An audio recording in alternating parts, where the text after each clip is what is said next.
نحمده ونصلي على رسوله الكريم أما بعد فأعوذ بالله من الشيطان الرجيم بسم الله الرحمن الرحيم قل يا عبادي الذين أسرفوا على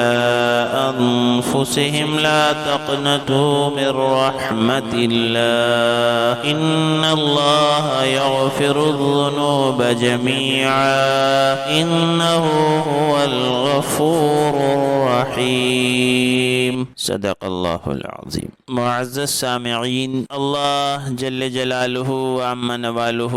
اپنے بندوں پر بہت زیادہ مہربان کرم فرما ہیں اور اپنے بندوں کو بہت زیادہ معاف کرنے والے ہیں۔ ان کے لطف، ان کے کرم، ان کے احسان، ان کی معافی کے بے شمار واقعات کتابوں میں موجود ہیں۔ اللہ پاک خود فرماتے ہیں کہ جب میرا بندہ میری طرف ایک ہاتھ آتا ہے تو میں دو ہاتھ آتا ہوں، وہ چل کر آتا ہے تو میں دوڑ کر آتا ہوں اور اس کو اپنی رحمت کے آغوش میں لے لیتا ہوں۔ اللہ پاک فرماتے ہیں اے میرے بندے، تیرے گناہ ریت کے ذروں کے برابر ہو جائیں، تیرے گناہ درخت کے پتوں کے برابر ہو جائیں، تیرے گناہ سمندر کے جھاگوں کے برابر ہو جائیں اور تیرے گناہ اتنے ہو جائیں کہ زمین اور آسمان کی جتنی خلا ہے وہ سب تیرے گناہوں سے بھر جائے، لیکن میرے بندے جب جب تو میرے پاس آئے گا مجھے قریب ہی پائے گا۔ میرے بندے تو گناہ کرتے کرتے تھک جائے گا، میں معاف کرتے کرتے نہیں تھکوں گا۔ تو اللہ کی رحمت کے، اللہ کی معافی کے بے شمار واقعات ہیں۔ آج ایک واقعہ میں پڑھ رہا تھا، سوچا وہ بھی آپ کی خدمت میں عرض کر دوں کہ حضرت عمر رضی اللہ تعالیٰ عنہ کی دور خلافت کا واقعہ ہے کہ ایک گانا گانے والا گانا گاتا تھا اور وہ گانا گا کر اس سے جو کمائی ہوتی تھی اس سے اپنا گھر چلاتا تھا، لیکن جب اس کی عمر 80 سال کی ہو گئی اور اس کی آواز نے اس کا ساتھ چھوڑ دیا کہ اس کی آواز میں اب وہ بات نہیں رہی، وہ سانس نہیں رہی، تو اب اس کا کوئی گانا نہیں سنتا تھا اور اس کے گھر میں فقر و فاقے آنے لگے، کمائی بند ہو گئی اور انتہائی پریشان رہنے لگا اور اپنے سارے گھر کا سامان جو ہے وہ دھیرے دھیرے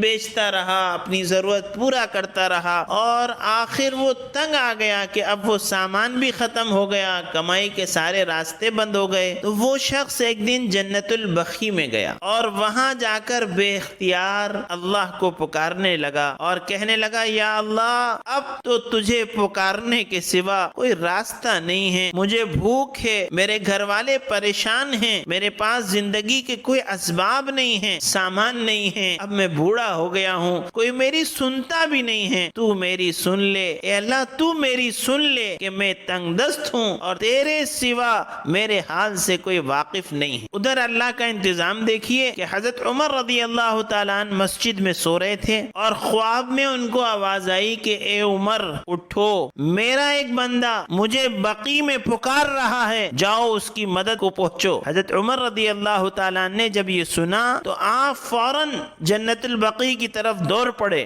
دیکھتے ہیں کہ جھاڑیوں کے پیچھے ایک شخص دھاڑے مار مار کر رو رہا ہے۔ اس نے جب حضرت عمر رضی اللہ تعالیٰ کو آتے دیکھا تو بھاگنے لگا۔ وہ سمجھ گیا کہ کہیں ایسا نہ ہو کہ حضرت عمر رضی اللہ تعالیٰ مجھے کوڑے مارنا شروع کر دیں، کیونکہ ان کو تو معلوم ہے کہ میں کون ہوں، میں گانے والا ایک نافرمان آدمی ہوں، تو کہیں ایسا نہ ہو کہ حضرت عمر رضی اللہ تعالیٰ عنہ کوڑے مارنے لگے۔ تو حضرت عمر رضی اللہ تعالیٰ عنہ نے فرمایا رکو رکو، کہاں جا رہے ہو، میں تمہاری مدد کے لیے آیا ہوں۔ تو وہ بوڑھے شخص نے پوچھا کہ آپ کو یہاں کس نے بھیجا، میں تو یہاں رو رہا ہوں، کسی کو نہیں معلوم ہے۔ حضرت عمر رضی اللہ تعالیٰ عنہ نے کہا کہ جس سے تو لو لگا کر بیٹھا ہے اس نے ہی مجھے تیری مدد کے لیے بھیجا ہے۔ یہ سننا تھا کہ وہ شخص گھٹنوں کے بل گر گیا اور دھاڑے مار مار کر رونے لگا اور کہنے لگا یا اللہ اللہ ساری زندگی تیری نافرمانی کی، ساری زندگی گناہ کیے، ساری زندگی گانے گاتا رہا اور تجھے بھلائے رکھا اور تجھے کبھی یاد بھی نہیں کیا، اور جب بڑھاپے میں آخری وقت میں مجبور ہو کر سارے سہارے جب چھوٹ گئے اور تجھ کو پکارا تو نے میری پکار پر لبیک کہا اور میری مدد کے لیے اپنے اتنے عظیم بندے کو بھیجا۔ میں تیرا مجرم ہوں، یا اللہ تو مجھے معاف فرما دے، یا اللہ تو مجھے معاف فرما دے۔ یہ کہتے کہتے اس کی روح پرواز کر گئی، وہ انتقال کر گیا۔ حضرت عمر رضی اللہ تعالیٰ نے اس کے جنازے کی نماز پڑھائی اور اس کے گھر والوں کے لیے بیت المال سے وظیفہ مقرر کیا۔ میرے بھائیوں اور بزرگوں، اتنے عظیم اللہ، اتنے کریم اللہ، اتنے معاف فرمانے والے اللہ، اتنا بے قرار کی پکار کو سننے والے اللہ، ان کو نہ منانا، ان کو راضی نہ کرنا، ان کی اطاعت نہ کرنا، ان سے امید نہ لگانا، ان پر بھروسہ نہ کرنا، اس سے بڑی بدنصیبی، اس سے بڑی محرومی، اس سے بڑی کوئی بری بات ہو سکتی ہے؟ ہمیں چاہیے کہ ہم اپنے اللہ سے اپنے رشتے کو مضبوط کریں، اللہ کی طرف متوجہ ہوں، اللہ سے اپنے گناہوں کی معافی مانگیں اور اپنے اللہ کو منا کر اپنی دنیا اور آخرت میں سکون کا اور کامیابی کا سامان کریں۔ اللہ تعالی ہم سب کو اللہ پاک